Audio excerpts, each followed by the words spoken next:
73 करोड़ लोग भूखे सोते हैं, यानी कि दुनिया का हर 11वां इंसान। और ऐसा कभी भी नहीं होना चाहिए। तो मैं आपको दिखाना चाहता हूँ कि कैसे हम अपने मेन चैनल के वीडियोस के हर 20 व्यूज पे एक इंसान का पेट भर पा रहे हैं, और साथ में कुछ ऐसी चीजें जो फाइनल कट में नहीं थी। शुरुआत करते हैं केन्या से, जहाँ हम साफ पानी का एक अनलिमिटेड सप्लाई पहुँचाने के लिए गए थे, लेकिन इस बार प्रॉब्लम कुछ और ही है, खाना। स्टडीज से हमें ये पता चला कि अगर बच्चों को स्कूल में खाना मिले तो उनकी अटेंडेंस 50% तक बढ़ सकती है और उनके एग्जाम स्कोर्स भी 20% तक इंप्रूव हो सकते हैं। अब इसकी वजह से आगे इस वीडियो में मैं ये पूछने निकल पड़ा कि यहाँ खाने की इतनी कमी क्यों है, और जो मैंने जाना उससे मैं दंग रह गया। ये दुनिया की सबसे स्टूपिड प्रॉब्लम है। कैरल, जो यहाँ के कई स्कूल्स की प्रिंसिपल हैं, वो बता रही थी कि जब बच्चे मालनरिश्ड होते हैं तो रिसेस में खेलने के बजाय वो बस पड़े रहते हैं। जब आप स्कूल में आते हो तो वो कमजोर दिखते हैं, उनमें ताकत नहीं होती है। ब्रेक टाइम में भी बस चुपचाप बैठे होते हैं, खेलने की ताकत नहीं होती है। लेकिन जैसे ही सबको खाना मिला, पूरा माहौल ही जैसे मानो बदल सा गया। क्या तुम्हें खाना पसंद आया? हाँ। बच्चे हंस रहे थे, इधर उधर दौड़ रहे थे, एक दूसरे के साथ खेल रहे थे। ठीक है, ये सब उसका पीछा कर रहे हैं। मुझे नहीं लगता इन्होंने पहले कभी ड्रोन देखा है। शायद मैंने एक कल्ट बना लिया है। ठीक है, आज शायद केन्या में हमारा तीसरा दिन है। ये एक लो इनकम वाला एरिया है। स्कूल्स की हालत भी कल वाले स्कूल से ज्यादा खराब है। इन बच्चों को स्कूल में खाना नहीं मिलता, तो आज इनकी जिंदगी में बहुत बड़ा बदलाव आने वाला है। इनमें से ज्यादातर बच्चों को कम कैलोरीज मिलती है, लेकिन इसके बाद ये अपने स्कूल में रोज पेट भर के खाना खा पाएंगे। वो ज्यादा सीख पाएंगे, अच्छे से बढ़ पाएंगे और कम बीमार पड़ेंगे। और जरूरी बात यह है कि वो खुश रहेंगे, जो कि हमारी ख्वाहिश है। शुरू करें? ठीक है, मैं एक और स्कूल में आया हूँ जहाँ करीब 500 से ज्यादा बच्चे हैं। दिखाओ सबको। अगली बार मुर्गियों को लात मत मारना। दो इस स्कूल में 500 से भी ज्यादा बच्चे हैं, सबको दिखाओ। हजारों और बच्चों को खाना खिलाने के बाद हमने उन्हें उनके भविष्य के लिए तैयार किया। उन्हें वो सब कुछ दिया जिनकी उन्हें जरूरत हो सकती है। निकलने से पहले हमारे बिहाइंड द सीन्स टीम को केन्या के टॉप यूनिवर्सिटीज का एक्सक्लूसिव टूर मिला, जहां मुझे कुछ बिजनेस स्टूडेंट्स से बात करने का मौका मिला। फिलांथ्रोपी और दुनिया को बेहतर बनाने के लिए आपका लॉन्ग टर्म गोल क्या है? तो लॉन्ग टर्म में हमारा एक चॉकलेट का ब्रांड है फीस्टेबल्स, और मैंने उसके सप्लाई चेन के पीछे थोड़ी रिसर्च की थी। मैं हैरान था क्योंकि उस फार्म में 16 साल के बच्चे काम कर रहे थे, और मैंने सोचा कि ये तो बिल्कुल भी ठीक नहीं है। हमारा मेन ऑब्जेक्टिव ये है कि 10 लाख से भी ज्यादा बच्चे आज भी बाल मजदूरी में फंसे हुए हैं, और हम उन्हें निकालने की पूरी कोशिश कर रहे हैं। और इसीलिए हमारी अगली मंजिल मेरे लिए खास मायने रखती है। हम है घाना में, यहीं से हम फेस्टिवल्स के लिए अपना ज्यादातर कोको लेते हैं। तो यहाँ जो स्कूल मील प्रोग्राम्स हैं वो मेरे लिए ज्यादा स्पेशल हैं। मेरे लिए? हाँ। Thank you. ये सच में अमेजिंग है कि ये कम्युनिटी हमारा शुक्रिया अदा करने के लिए ऐसे समारोह आयोजित कर रहे हैं, वो भी खाने जैसी चीज के लिए जो उन्हें पहले ही मिल जानी चाहिए थी। मैं स्वागत करता हूँ जिमी, उन्हें मिस्टर बीस्ट भी कहा जाता है। Please welcome. Thank you. Thank you. जैसा कि मैंने कहा, मैं इस खाने के प्रोग्राम को शुरू करने और इस कम्युनिटी में डेवलपमेंट करवाने के लिए बहुत एक्साइटेड हूँ, और मुझे आप सबके साथ काम करने में बहुत खुशी होगी। मुझे यहाँ बुलाने और इस सम्मान के लिए बहुत बहुत शुक्रिया। ये हमारा पारंपरिक केंते है और हम तुम्हें केंते में लपेटेंगे ताकि हम तुम्हारा सम्मान कर सके।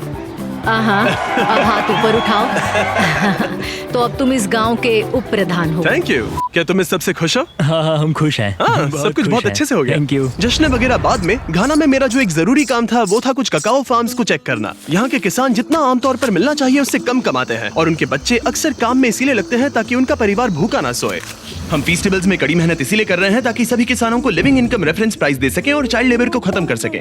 मैंने ककाओ फार्म्स को पर्सनली देखा, और हमने इस पूरे मिशन को बढ़ावा देने के लिए एक वीडियो शूट किया। बिग चॉकलेट अपने फार्मर्स को इतने कम पैसे देता है कि वो एक दिन में $1 से भी कम कमाते हैं। पहला, हम हमारे सारे ककाओ फार्मर्स को एक लिविंग इनकम रेफरेंस प्राइस देते हैं। दूसरा, हमारे सारे ककाओ फेयर ट्रेड सर्टिफाइड है, जो एथिकल सर्टिफिकेशन का गोल्ड स्टैंडर्ड है। आपका शुक्रिया, बहुत बहुत शुक्रिया। आपसे कल मिलता हूँ। ठीक है, चलो चलते हैं। Hello, thank you. जो भी लोग मेन चैनल के वीडियोस देखते हैं उन्हें इसका असर पूरी तरह से नहीं समझेगा। इससे बहुत सारे बच्चे स्कूल में रह पाएंगे और वो फेल भी बहुत कम होंगे। वो ककाओ फार्म से बाहर निकल पाएंगे, जो मैं फेस्टिवल्स में करने की कोशिश कर रहा हूँ। हमने यहाँ स्कूल मील प्रोग्राम शुरू कर दिया है। अजीब लगेगा, लेकिन इन्हें 10 और नए एडमिशंस मिल गए हैं, क्योंकि अफवाह फैल गई है कि मैं स्कूल मील प्रोग्राम शुरू कर रहा हूँ। और कुछ दिन पहले शुरू करने के बाद और 11 बच्चे स्कूल में भर्ती हो गए। सिर्फ मुफ्त में खाने की वजह से 21 बच्चे आ गए, जो की बहुत अच्छा है, क्योंकि 21 बच्चे शायद उन ककाओ फार्म्स पर ही काम कर रहे होते। इन्होंने कहा कि यहाँ के करीब 97% बच्चे ककाओ फार्म से आए हैं, और अब वो अच्छे से खा रहे हैं और पढ़ाई भी कर रहे हैं। पिछले कुछ सालों में हमने दूसरों की जिंदगी बदलने में हर संभव कोशिश की है, जैसे अफ्रीका में 100 कुएं खुदवाना, दुनिया भर में 100 घर बनवाना, और 2000 लोगों को फिर से चलने में मदद करना। और 73 फिलैंथ्रोपी वीडियोस के बाद और आप सबकी मदद की वजह से हम इन प्रोजेक्ट्स के ऊपर 9 करोड़ से भी ज्यादा खर्च कर पाए हैं।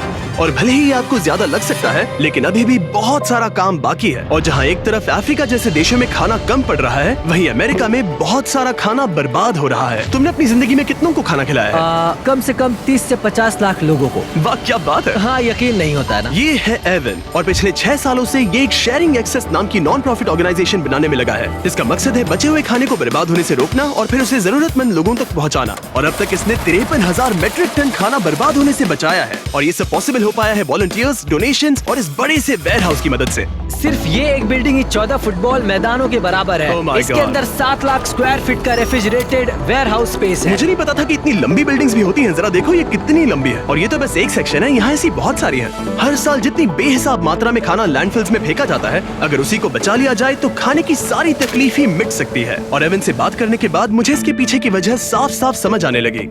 पिछले 3 सालों में हमने सिर्फ एक बिल्डिंग से 10,000 मैट्रिक टन फल और सब्जियां बांटे। और 3 साल पहले ये सब कचरे में जा रहा हाँ, था। हर साल करीब 4,500 मैट्रिक टन का खाना फेंका जाता था और हाँ। इसके पीछे $10 लाख खर्च किए जाते थे। ये दुनिया की सबसे स्टूपिड चीजों में से एक है। पर हमारे पास एक ऑर्गेनाइजेशन है जो खाना बना के देती एक शानदार आइडिया है, लेकिन सवाल यह है कि किसी ने ये पहले क्यों नहीं है। किया। हमें यानी कंज्यूमर्स को इस बारे में कोई जानकारी नहीं होती है। वो लोग खाने को ट्रकों में भर कर बस फेंक देते हैं क्योंकि उनके लिए वो ज्यादा आसान होता है। हम रोज सुबह जल्दी उठकर उन ट्रकों से पहले स्टोर में पहुंचकर खाना लेने जाते हैं। एक बॉक्स भर के खाना जिसे वो फेंकते थे, उनके उसमें $100 लगते थे। हमने यहाँ कम से कम $15 लाख के कचरे के खर्च को बचाया है। सिर्फ अमेरिका में ही हर साल लगभग 60 करोड़ मेट्रिक टन खाना बर्बाद हो जाता है, यानी कि हर साल करीब 2 एम्पायर स्टेट बिल्डिंग्स के बराबर खाना। और एवन जैसे लोग इस संख्या को कम करने के लिए स्मार्ट और किफायती तरीके ढूंढ रहे हैं। तो आज हमारे लिए क्या प्लान है? तो आज हम शेयरिंग एक्सेस के एक दिन के जीवन के बारे में जानेंगे। हम थोड़ा खाना बचाएंगे, सोर्टिंग करेंगे, उस खाने को पकाएंगे जिसे हमने बचाया है और फिर उसे लोगों में बांटेंगे। हर एक दिन एवन तुम्हें वो एक्स्ट्रा खाना देता है जो वरना फेंक दिया जाता। उस खाने के हिसाब से रेसिपी तैयार करके बड़े पैमाने पर बनाते हो और जरूरतमंद लोगों को बांट देते हो। तुमने बिल्कुल सही कहा। मुफ्त में? हाँ।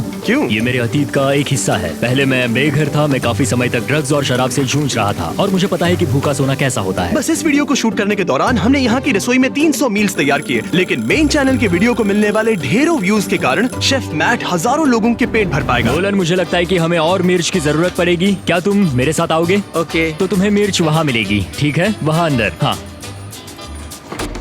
क्या तुमने नोलन को फ्रीजर में बंद कर दिया?